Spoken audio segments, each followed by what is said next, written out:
Chairman. Secretary Chao, thanks for being here. I think this is the most exciting hearing of the day on Capitol Hill, by the way, so I just, for the record. You can tell by all the cameras here. That's right, all the attention.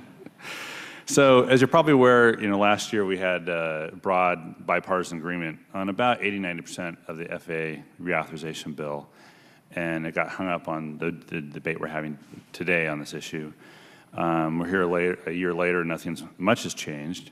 So I wanted to get your view on whether or not the department how the department sees the future. Are you willing to support another extension if we can't get a whole bill done, or, as I hope, we've got certification reform nearly done, we've got UAS integration of the airspace nearly done, there are other issues that are really that close to getting done, and we can move on with a more complete bill while this issue that we don't have consensus on is set aside. Have the administration thought through how to approach that yet?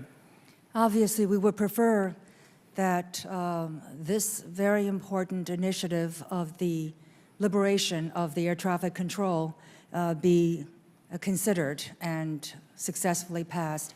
But as we have always said in the past, we want to work with the committee and the Congress. So let's work on the issues and see how far we get.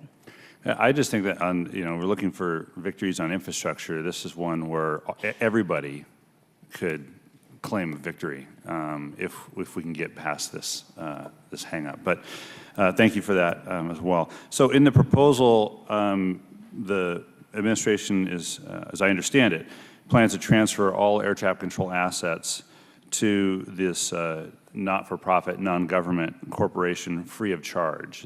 Do I read that right in the principles? Well, the American flying public has already paid for the use of the system. So to make them pay twice doesn't seem very fair. So including the real property of the air traffic control system, the capital input, is it your position then the assets are worth $0? They're not worth zero, of course, but that has to be worked out. Well, if they're not worth zero, then it doesn't seem that we should transfer them free of charge to the corporation. Well, I think the air traffic control system has to, if it were to be moved to a separate entity, it has to be capitalized properly, and we want to make sure that it's sustainable.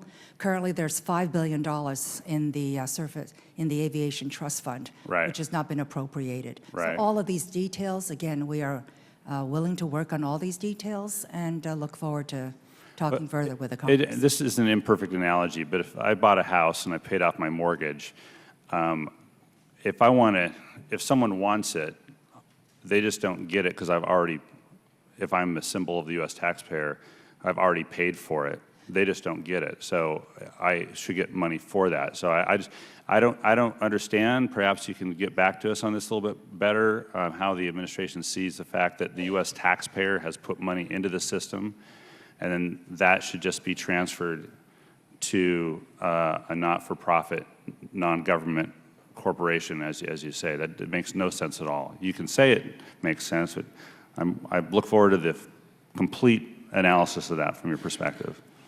There's already an aviation trust fund which is not being used right now. Yeah, I understand all that. That's not the point. Purposes. I'm talking about the capital assets. Yeah, I'm talking about the assets of the system. The capitalization of this new entity needs to be paid attention to.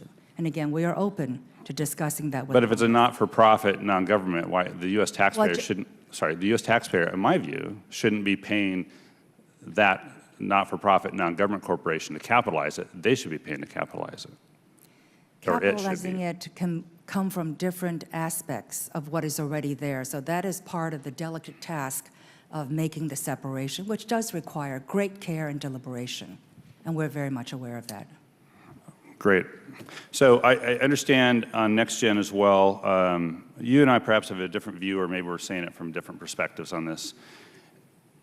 Yes, NextGen implementation hasn't been solid. Let's being nice about it.